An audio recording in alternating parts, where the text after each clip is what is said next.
C'est toujours un plaisir de vous revoir pour cette saison de 15 minutes de grâce et de vérité avec le pasteur Marc Lavonté. Et avant de laisser la place à l'évangile, à la parole de Dieu, nous allons louer le Seigneur et se confier dans l'Éternel. Un vieux cantique, mais qui va certainement nous bénir. Alléluia. Confiez-vous en l'Éternel, vous serez comme Sion, qui ne chancelle point, mais affermi pour toujours. Confiez-vous en l'Éternel, vous serez comme Sion, qui ne chancelle point, mais affermi pour toujours. Les montagnes entourent Jérusalem, ainsi l'Éternel entoure son peuple dès maintenant et à jamais.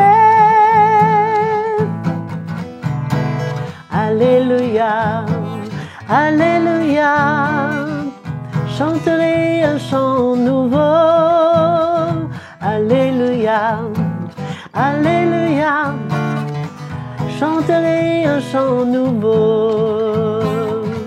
Chanterai un chant nouveau. Chanterai un chant nouveau. Alléluia. Nous allons louer le Seigneur, continuer à lui faire confiance pour nos vies. Maintenant, nous allons passer à la parole de Dieu. Que le Seigneur puisse éclairer vos cœurs. Bienvenue dans notre nouvelle session de 15 minutes de grâce et de vérité. Aujourd'hui, nous sommes arrivés à la dernière session de notre saison. Cela a été vraiment une joie pour moi de vous avoir partagé la parole de Dieu que Dieu a mis sur mon cœur. Et je suis sûr que cela vous sera utile, vous a été utile.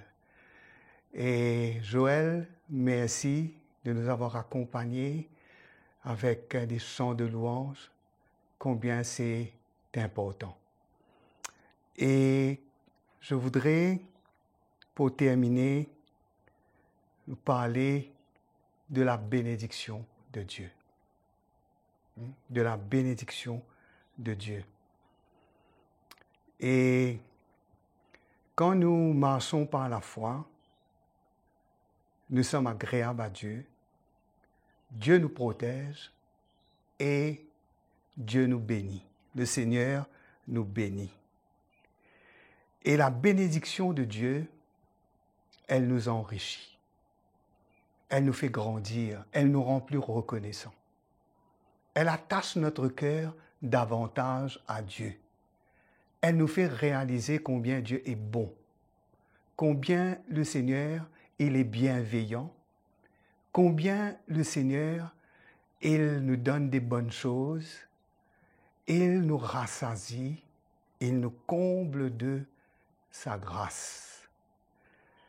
Nous ne sommes pas privés, mais nous pouvons être heureux sur cette terre par ce que Dieu fait en nous et par ce que Dieu nous donne. La bénédiction de Dieu. Allons dire, la bénédiction de Dieu, le salut, c'est la plus grande des bénédictions. Paul va dire, Dieu nous a bénis de toutes sortes de bénédictions spirituelles dans les lieux célestes en Christ. Il va énumérer ce que Dieu a fait pour nous en Jésus-Christ. Là où il nous a pris et là où il nous a emmenés. Il nous a pris du fin fond de l'enfer, dans la boue du péché, et il nous a emmenés pour nous faire asseoir avec lui en Christ dans les lieux célestes. Nous règnerons un jour avec lui. Mais la bénédiction de Dieu, la parole de Dieu nous dit, elle est sous multiples formes.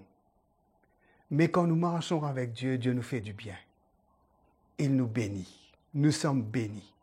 Nous sommes un peuple béni. Nous sommes un peuple béni pas d'une manière, voire d'une manière matérielle, mais nous sommes comblés de toutes sortes de richesses spirituelles. Dieu nous bénit, Dieu pourvoit à nos besoins.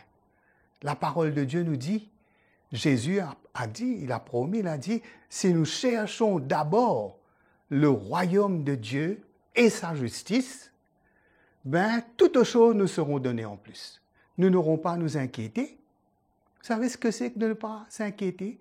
De ne pas se soucier comme les gens du monde. Là, nous sommes dans une période où tout va mal, où tout s'écroule, où beaucoup de business sont en train de faire faillite, de fermer. Il y a beaucoup de crainte, d'appréhension, de frayeur dans le cœur de l'homme. Comment il va faire? Comment il va s'en sortir? Qu'est-ce qui va se passer? Qu'est-ce qui nous attend? Tout est incertain, mais nous, mes frères et sœurs, nous pouvons nous assurer que le Seigneur prendra soin de nous, que le Seigneur sera fidèle. Il est notre berger. Avec lui, nous ne manquerons de rien. Hein? Et nous aurons même de quoi pour pouvoir bénir les autres, pour pouvoir aider les autres, pour pouvoir faire du bien, pour pouvoir être bon envers les autres.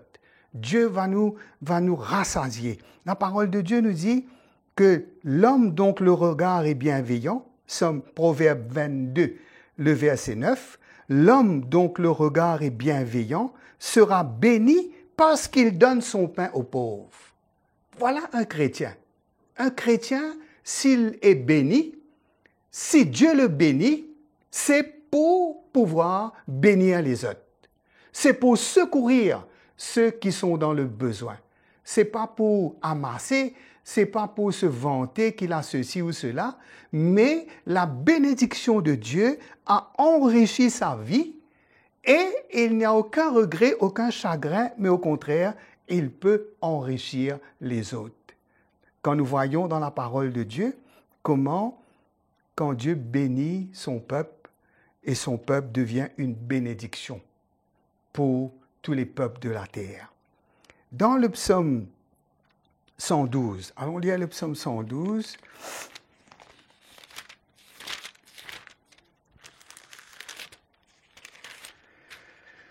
Le verset 1. Louez l'Éternel, heureux l'homme qui craint l'Éternel, qui trouve un grand plaisir à ses commandements. Sa génération, sa postérité sera puissante sur la terre, la génération des hommes droits sera bénie.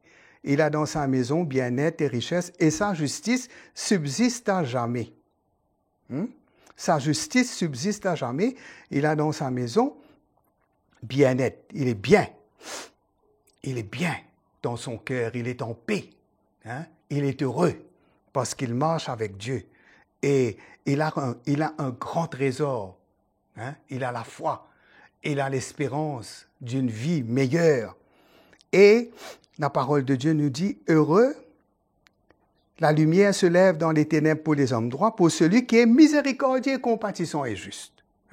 Celui qui exerce la miséricorde et qui prête, qui règle ses actions d'après la justice, il ne chancelle pas, la mémoire du juste dure toujours, il ne craint point les mauvaises nouvelles, son cœur est affermi, il est confiant en l'Éternel. OK? Nous voyons la bénédiction de Dieu. Dans le psaume 133, nous dit, qu'est-ce que le psaume 133 nous dit? Nous allons voir où est la bénédiction. Où se trouve la bénédiction de Dieu? Voici, ô qu'il est agréable et qu'il est doux pour les frères de demeurer ensemble. C'est comme l'huile précieuse qui est répandue sur la tête, descend sur la barbe d'Aaron, qui descend sur le bord de ses vêtements. C'est comme la rosée de l'Hermon, qui descend sur les montagnes de Sion. Car c'est là que l'Éternel envoie la bénédiction, la vie pour l'éternité. La vie pour l'éternité. Où est la bénédiction de Dieu? La bénédiction de Dieu est quand il y a l'unité, quand les cœurs sont unis, quand il y a un seul cœur, quand il n'y a pas de division, quand il n'y a pas de critique, quand il n'y a pas de jugement, quand il n'y a pas de loi, quand il n'y a pas des sentiments mauvais dans notre cœur, quand notre cœur est pur, quand nous sommes en communion avec nos frères et nos sœurs, quand nous communions ensemble dans la communion fraternelle, quand il y a la vérité, quand il y a un vrai amour, quand il y a la paix, quand nous sommes unis de cœur, la parole de Dieu nous dit, il est agréable. il est agréable, il est doux de demeurer ensemble. C'est comme quoi? C'est comme l'huile qui descend, l'huile précieuse qui descend, répandue sur la tête, descend sur la barbe d'Aaron, qui descend sur le bord de ses vêtements. C'est comme la rosée de l'Hermon qui descend sur les montagnes de Sion. C'est là que l'Éternel envoie la bénédiction, la vie pour l'éternité.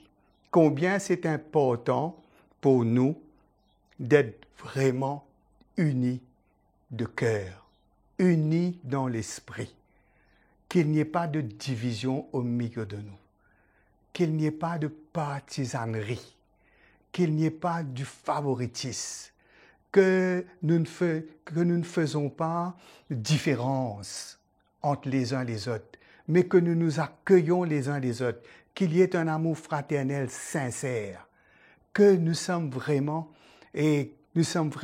sincères les uns envers les autres, qu'il n'y a pas d'hypocrisie, mais qu'il y a la vérité, un amour vrai. Et quand, mes frères et sœurs, quand c'est comme cela, c'est là. C'est là. Quand c'est là. C'est là que l'Éternel envoie la bénédiction. Quand l'Éternel envoie la bénédiction? Quand il y a l'unité. Quand il y a un seul cœur, une même âme. Nous voyons comment l'Église primitive était bénie. Nous voyons comment Dieu agissait, comment la présence de Dieu les rafraîchissait, comment Dieu les visitait, comment ils étaient enrichis ensemble. Ils cherchaient le Seigneur, ils priaient ensemble, ils se rassemblaient pour écouter l'Évangile. L'onction de Dieu était à l'œuvre, la révélation de Christ habitait au milieu d'eux richement. La parole de Dieu, la révélation du Seigneur gagnait leur cœur. Ils se détachaient des choses visibles. Ils étaient unis ensemble et ils annonçaient l'Évangile. Ils étaient un peuple béni. Et moi, je vous dis que quand nous sommes unis, Dieu envoie sa bénédiction. Dieu n'envoie pas sa bénédiction quand il y a le désordre, quand il y a la critique, quand il y a la médisance, les calomnies, quand il y a l'égoïsme, toutes ces choses de la chair. Mais quand nous vivons vraiment dans l'amour du Seigneur et que nous nous aimons les uns les autres et que nous donnons notre vie les uns pour les autres, mes frères et sœurs, l'onction de Dieu est comme une île précieuse. Elle descend, elle coule du trône de Dieu, elle descend sur les serviteurs de Dieu jusqu'à atteindre le peuple de Dieu pour les rafraîchir, pour les édifier, pour les construire, pour les purifier, pour les emmener à être semblables à l'image de Jésus. N'oubliez pas cela. Le verset 3, car c'est là que l'Éternel envoie la bénédiction, la vie pour l'éternité. La bénédiction, la vie pour l'éternité. Les choses que Dieu nous donne, qu'il nous bénit, c'est qu'il nous donne la vie et c'est pour l'éternité. Voilà comment Dieu veut nous bénir, comment il veut nous enrichir, comment il veut nous rassasier. Je vous encourage, mes frères et sœurs, de continuer cette marche de foi, de persévérer, de ne pas nous laisser arrêter, décourager, mais de nous confier de tout notre cœur dans le Seigneur. Et Dieu nous donnera ce qu'il nous a promis. Je vous remercie d'avoir été avec nous et que le Seigneur vous garde, qu'il vous protège et qu'il vous bénisse et que vous puissiez, dans la joie, le servir de tout votre cœur. Merci beaucoup. Et voilà, c'était notre dernière session de 15 minutes de grâce et de vérité avec le pasteur Marc Labonté, que nous remercions de tout notre cœur. Et le Seigneur a vraiment utilisé ce frère pour pouvoir parler à nos cœurs et pouvoir nous instruire. Bien sûr, continuez à vous abonner à notre chaîne YouTube CTMI, ainsi que toutes vos questions, vos commentaires que vous avez à cœur. Écrivez-nous sur l'adresse qui sera affichée sur l'écran. Jésus vous aime, nous vous aimons et nous savons que le Seigneur saura prendre soin de nous tous. À très bientôt pour une nouvelle saison peut-être. Je vous aime.